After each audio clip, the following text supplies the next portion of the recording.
The much-awaited 2023 presidential and National Assembly elections have come and gone.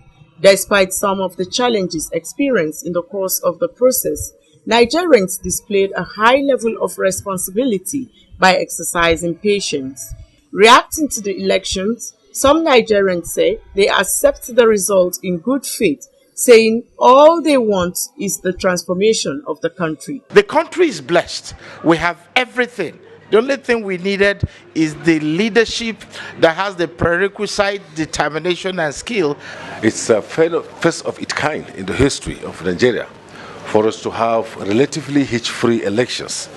And looking at the situation at hand, where there's issue of this naira modification, challenges of funds notes not available from people's hand in circulations, and yet people could able to manage to navigate themselves where necessary. There are places we have a little lapses, but we are still good to go.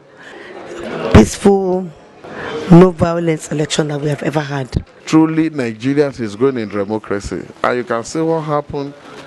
This is the best fair and the best election whatsoever that we have in this country. In his acceptance speech, they urged the president-elect to ensure he matches his words with action, saying his acceptance of the huge responsibilities facing him should not be judged by words, as they also urge him to focus on salvaging the educational sector from its decay. From the content of his message, you see, the first thing he said was that he calls for all those who contested with him, all the candidates of every other political party, to put their differences aside and join hand with him to move this nation forward.